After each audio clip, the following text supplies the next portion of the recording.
Hey everybody, Coach Ryan here from Summit Multisport Coaching, giving you a preview of the course for the Ironman Western Mass 70.3 located in Springfield, Massachusetts. We're going to be going over the swim, bike, and run courses, so buckle up, it's going to be a fun ride. So this area is the swim start. So you're going to have walked from transition along the bike path that you're going to run later. You're going to take a left and you're going to walk down to the swim start.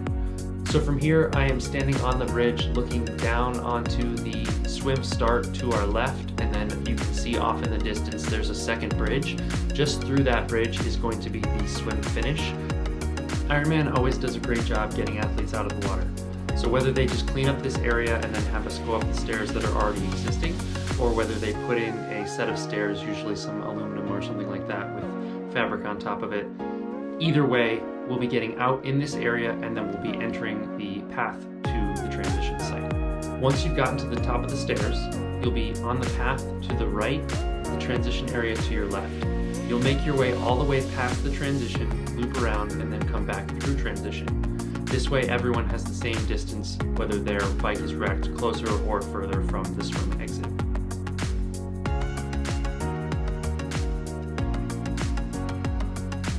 After exiting transition, there are two possible ways for them to get us out onto the main street. I'm not positive which one they are going to be, so I filmed both.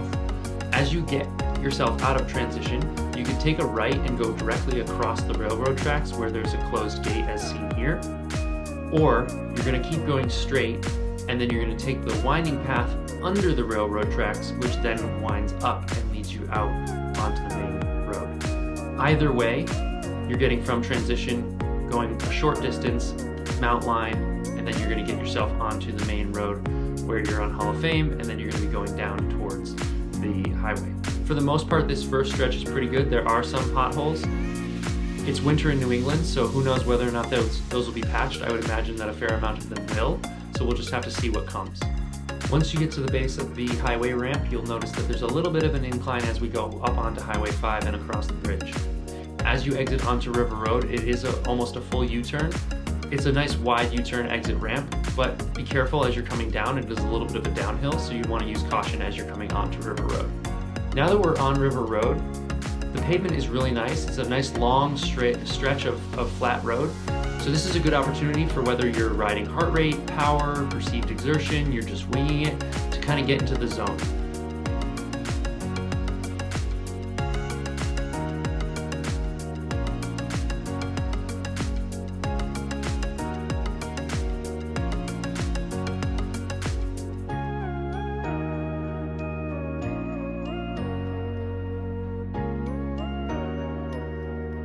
Coming to the end of River Road, we'll take a quick left onto Main, and then shortly after that, a right onto South Street. This section is a little bit of an S-bend, but you do have plenty of time in between the left and the right turn, so you don't have to make a quick left and right. Don't worry about anything like that. As you turn onto South Street, you take the right. Notice that the pavement on South Street is a little bit shoddy. Again, hard to say what will be and won't be changed over the next few months as this video is being made in March. But it's still a good idea to be able to take note, and as we're watching the video, look at as South Street keeps going across the screen.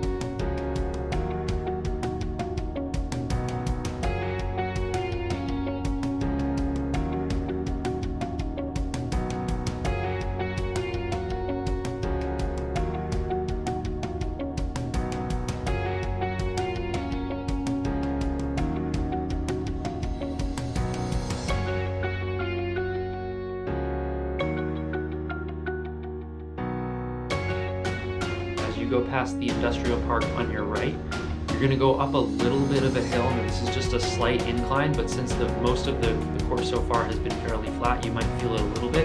Definitely feel like you can shift down into an easier gear in the back chain ring, and then just carry on as you were. As you turn left at the end of the road, you're also going to go up a little bit of a hill, nothing major, but again, if you want to change your gears so that you can maintain that steady cadence. Once you've taken the left onto South Westfield Street, you'll notice that the pavement is beautiful and the conditions are pretty rolling. So you're going to be able to get a fair amount of speed all the way up through the right turn onto Berry Street. So take advantage of this section of pavement because it's a really nice area for you to get some speed.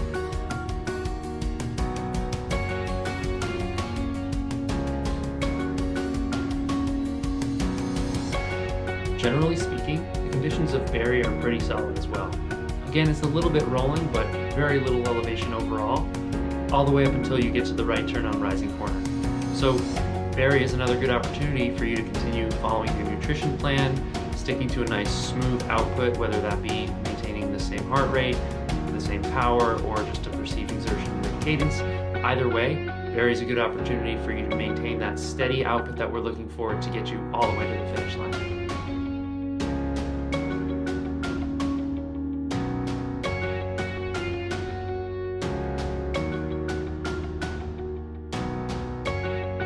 The right turn onto Rising Corner and then the bearing right onto the South Long Yard is going to be a bit of a hill. So again, prepare yourself accordingly. Make sure that you've practiced shifting gears to be able to climb a hill efficiently. Try not to get up out of your saddle if possible, and just take the hill one step at a time. Be patient, keep your legs moving, and just make your way to the top. Once you do get to the top, there's a little bit of a downhill, so you get a bit of a reprieve, a little bit of rest.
As you're making your way along Sheep Pasture Road, there's going to get to a point where there's an S-bend, and so you're going to take a little bit of a right and then a little bit of a left, and it comes up kind of quick.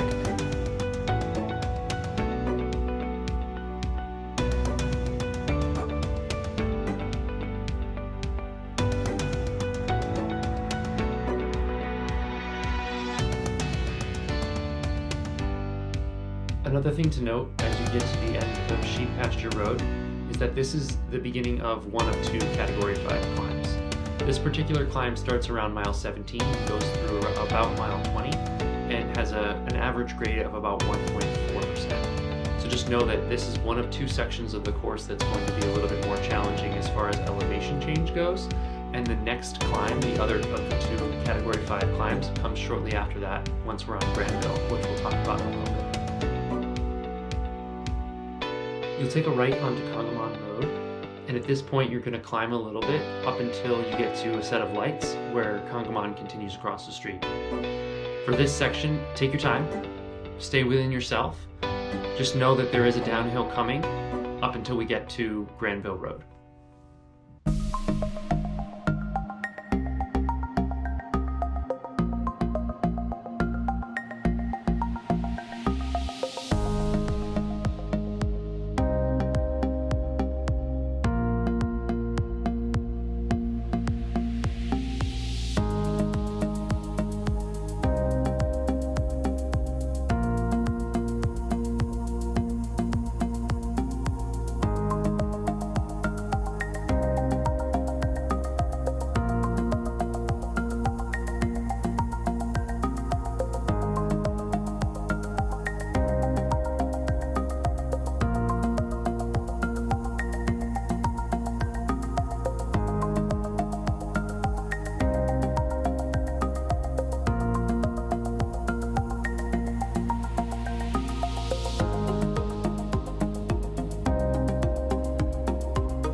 there's a downhill that leads you into a right turn. And so it's really important that as you're going down, again, I would imagine that they'll have signs that say slow, turn coming, all that kind of stuff, but you can get a little bit more speed as you carry yourself through the end of this section and then turn right onto Loomis. So watch this part of the video, scrub it back a couple times, repeat, just so that you're familiar with the landscape around, so that you have a good idea of, okay, the downhill with the turn is coming up, I'm going to slow myself down accordingly, and I'm going to take this turn safely.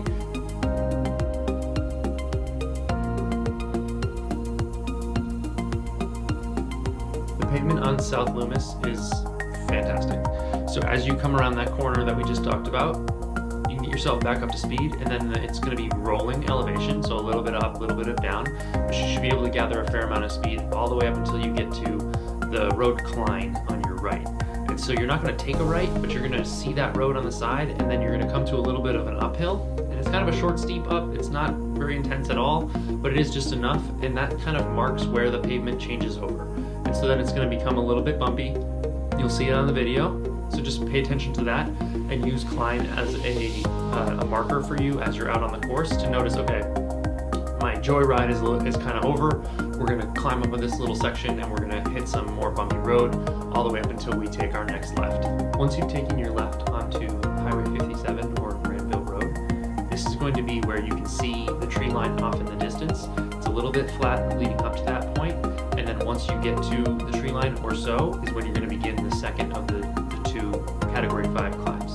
This particular climb is a little bit more intense than the first one, and it comes shortly after the first one. So you're a little bit gassed from the first climb, and then we jump into the next one. There's a little bit of a reprieve in the middle, so take that into account. Make sure that your race strategy comes into play, and you relax a little bit if you feel like you need to in between the two climbs.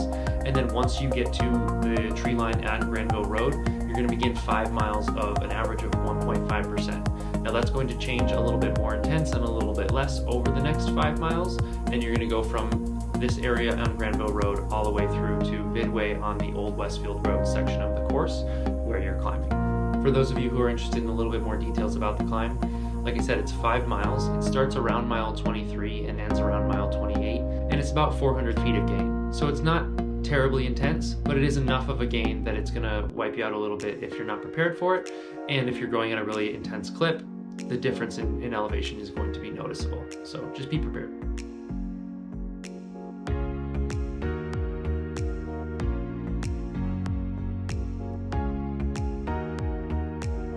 As we travel along Old Westfield Road, we'll get to this point where we crest the top of the hill and the field is off to our left, and there's a beautiful log cabin to the right.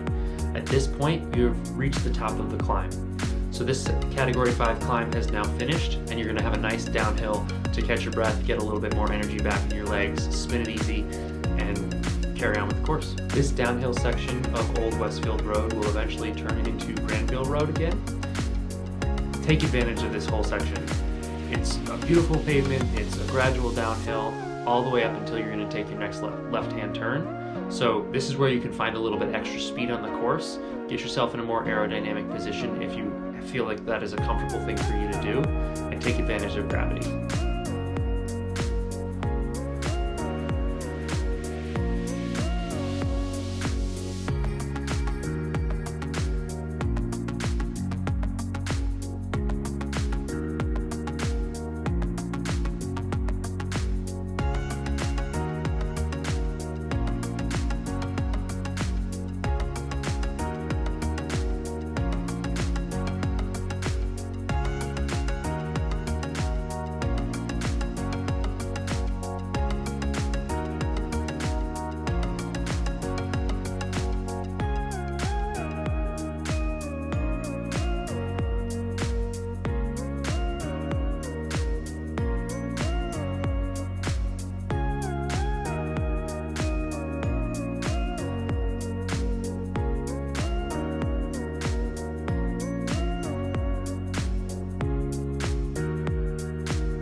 as Granville comes to an end and we turn left on Northwest Road, it is a direct 90-degree turn, so make sure that you use caution. I would imagine that there will be signs saying slow, turn ahead, and perhaps volunteers, again, depending on how many they have. Once you take the left onto Northwest Road, it's going to be a little bit of a winding section. Now this is kind of a cool area to bike, and it's a bit more exciting than a long straight, but it is something to think about as far as technical skills and ability. You're going to be going through a little bit of a winding section, like I said, and there's going to be a kind of an up and down rolling area. As you get further in along Northwest Road, there's going to be a sign that says caution, curve ahead. This is going to come at the bottom of one of these rollers, so you're going to be able to gather a little bit of speed, and then you're going to have to come around this corner. Now it's very well marked, and there's a sign that says curve ahead, curve coming ahead, but just as I've said before, as you come around a corner on a downhill, you want to easel up a little bit on your pace, because it's just going to be a safer way to get through the turn.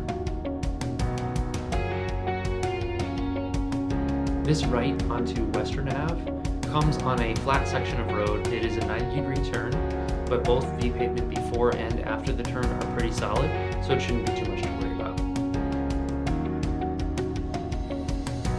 As we approach the college on our left, you'll notice that the pavement gets a little bit choppy, so just be prepared as you get through there. But once we do get to the college itself, the pavement becomes beautiful again all the way up until our next right turn.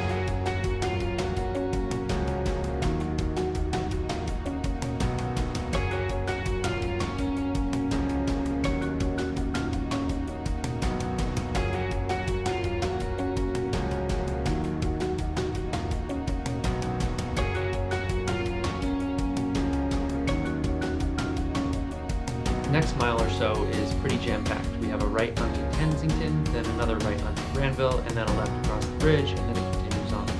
So just be aware as you come through this section that there's going to be a 90-degree turn onto Kensington, a little bit of a bearing onto Granville, and then another 90-degree turn left across the bridge.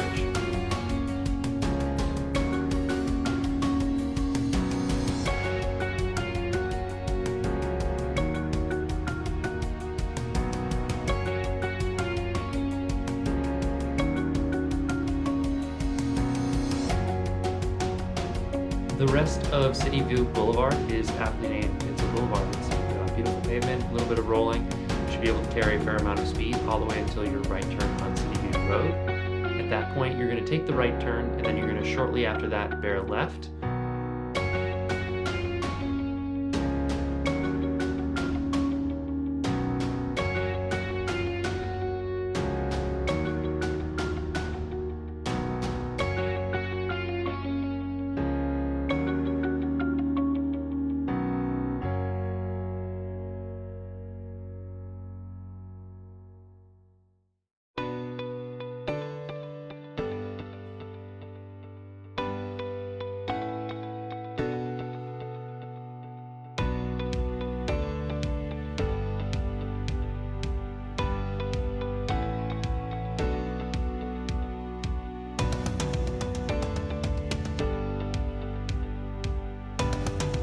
As we come down the end of this road, we'll be a little bit on a downhill, and we're going to have to take a left onto the hillside. The pavement isn't exactly perfect, and the left is even more severe than a 90-degree turn, so again, please use caution.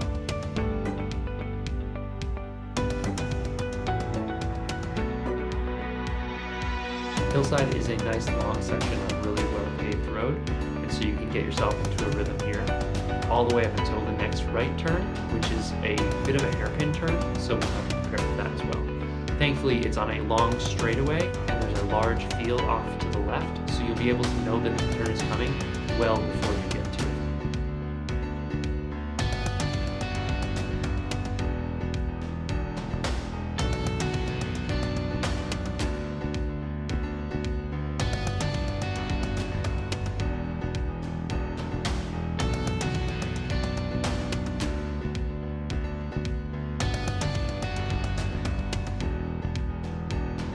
So now we've taken that right onto Sunnyside, which, as I explained, is a little bit of a hairpin. It's not a full U-turn, but it is a decent amount of a turn.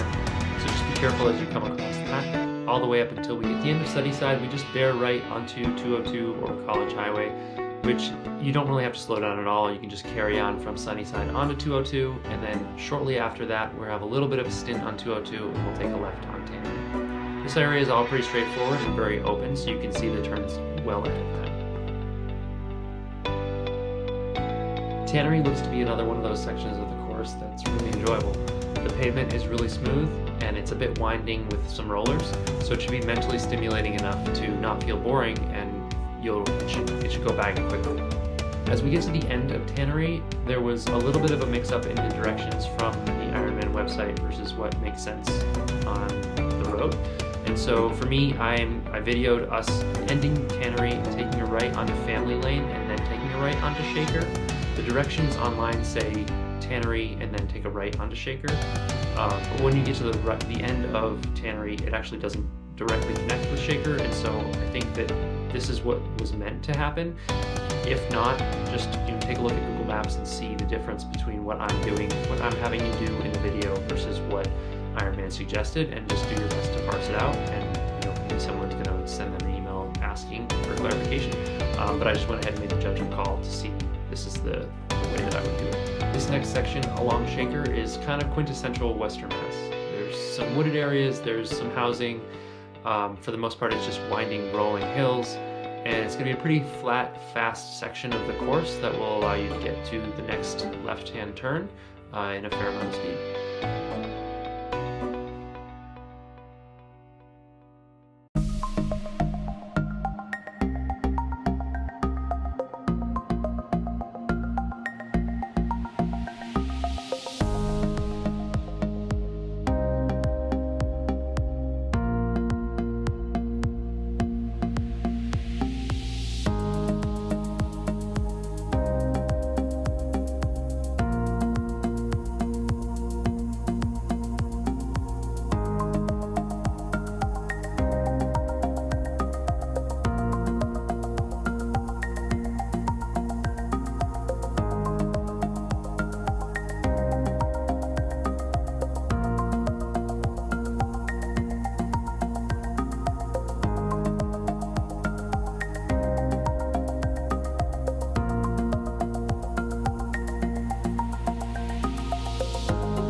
As you're going along Highway 20, you'll notice that there's a little bit more climbing. It's nothing like the Category 5 climbs earlier in the race, but you will be going up a little bit, so the gradual downhill that you have been experiencing, since those climbs, it's going to feel a little bit different than that, as you have to put down a little bit more power as you go up these hills.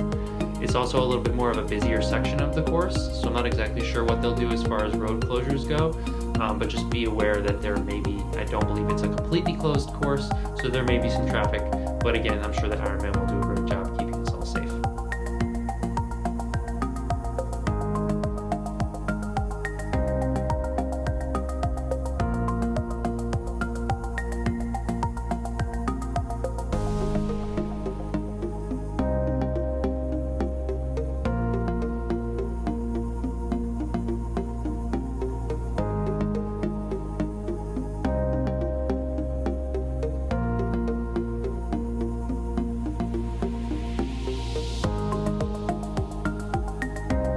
Once we get to the end of the section on Highway 20, we'll take a right onto South Boulevard, as you see here.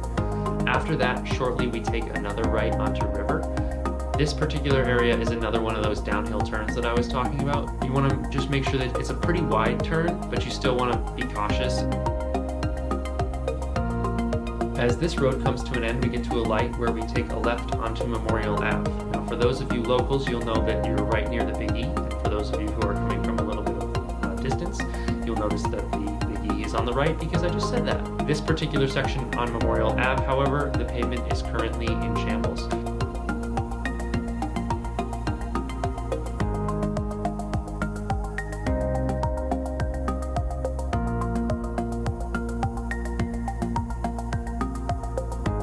So just finishing up the bike course here, we'll get to the roundabout and we go across the river, and at this point you're going to be super excited to get off of your bike, to begin the run on the beautiful river bikeway. So we come across the bridge, we'll take a right, and then we'll head right back into the transition area. So now we're going to get to a point where we'll dismount our bikes, a loop around, pretend that we got off our bike, and then we're going to get back onto the bikeway, which is going to lead us for the run course. So we've now dismounted our bike, we have racked it, we've got ourselves through transition, we put our shoes on, grabbed our hat, sunglasses, and everything else. Depending on what the weather is, it would appear that the course is fairly open to the sun.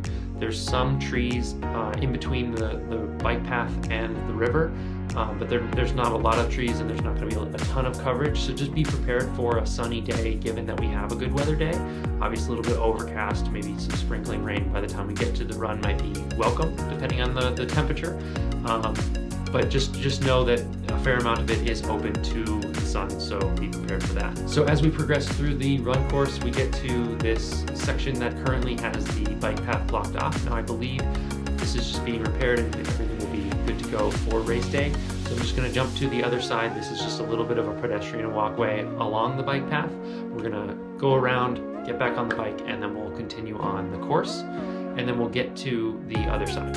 So now that we're on the other side, we're going to continue along the bike path. There's not much to say here. It's a flat bike path that just carries along the river all the way up until we get to the point where we take a left to go across the bridge.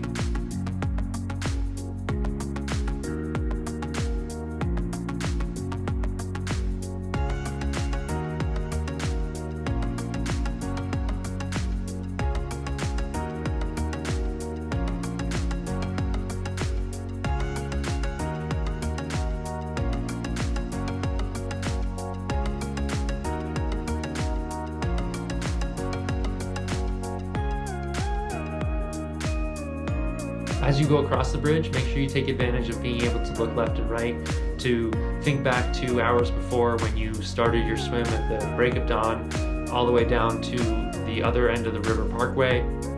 Really cool to kind of absorb all of that accomplishment and then finish off your run. The run course is 2 loops, so I've done the video of one of the loops and then to the finish line. On the website, the instructions show us going across the bridge and then taking a right and then heading down the street and then looping back. Now there's this beautiful walkway in the middle island of the road, and so I rode my bike on that, getting us from the bridge, looping around, and then coming back.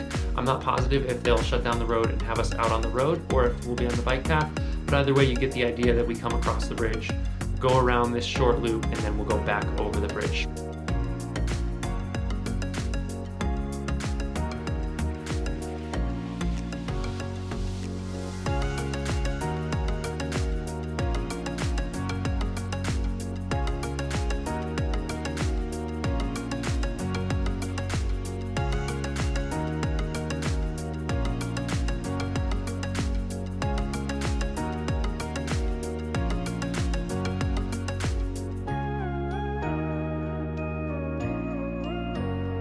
So now that we've done our first little bit of the lollipop, we're back to the bridge. So we're gonna go across the bridge the same way we came.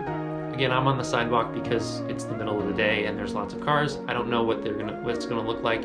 In the past, when I've done races where there are bridges involved, usually they close down at least one of the lanes and we run right on the road. But if you have to run on the sidewalk, now you can see what it looks like.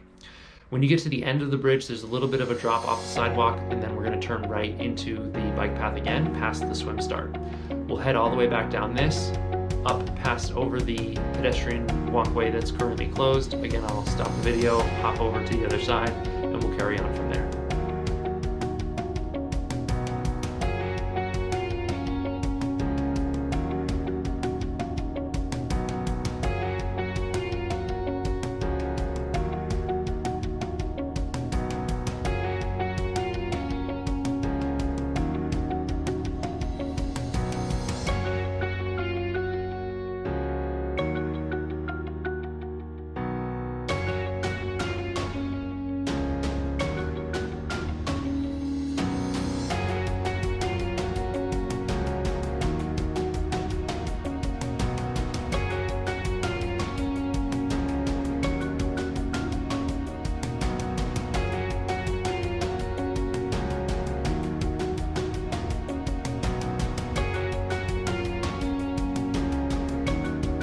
So at this point, we're kind of cruising along, right? We don't have a lot of elevation change. It's hopefully a beautiful day. We're just soaking in the sun and enjoying the experience on our first of 2 laps for the run course.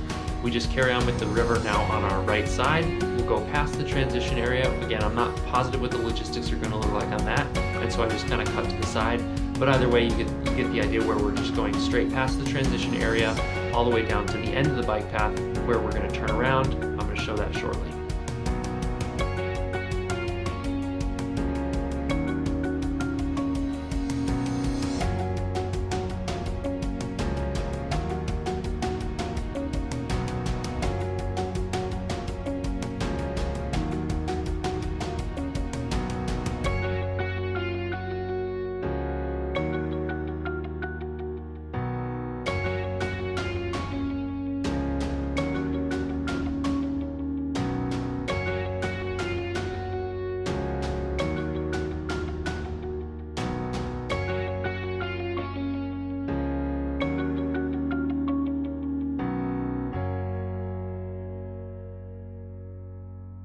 So we've now made it to the end of the bike path. As you can see, this is a true end instead of it being a midway point on the bike path and then having just turn around. Thankfully, this area is a full loop. So the paved loop, it means that you don't have to do a complete 180. You can just gradually go around the turn.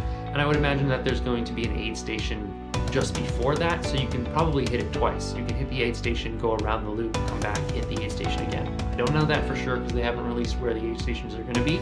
Just based on my past experience with Ironman races, it would make sense that that's what they do.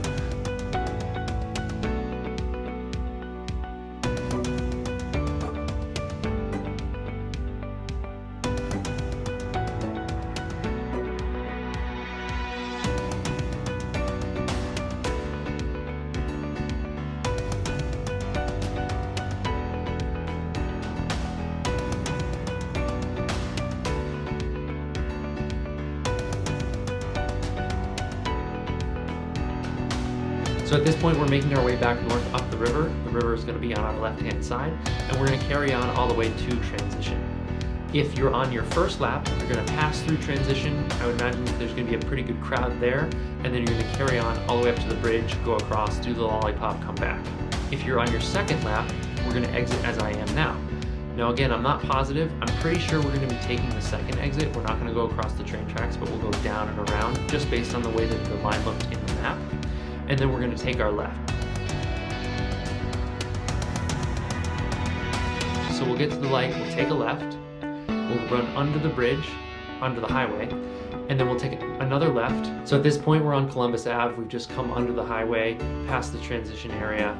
We're going to take a right onto Court Street, and then we're going to finish through the finish line. We're going to see, as you come around the corner, there's going to be the finish line, the Ironman arch. I would imagine a fair amount of crowds on the barriers to the left and the right cheering you on in. And now it's time to celebrate with your friends and family on this amazing accomplishment. Thank you all so much for following along for the duration of this video. I hope you found it helpful.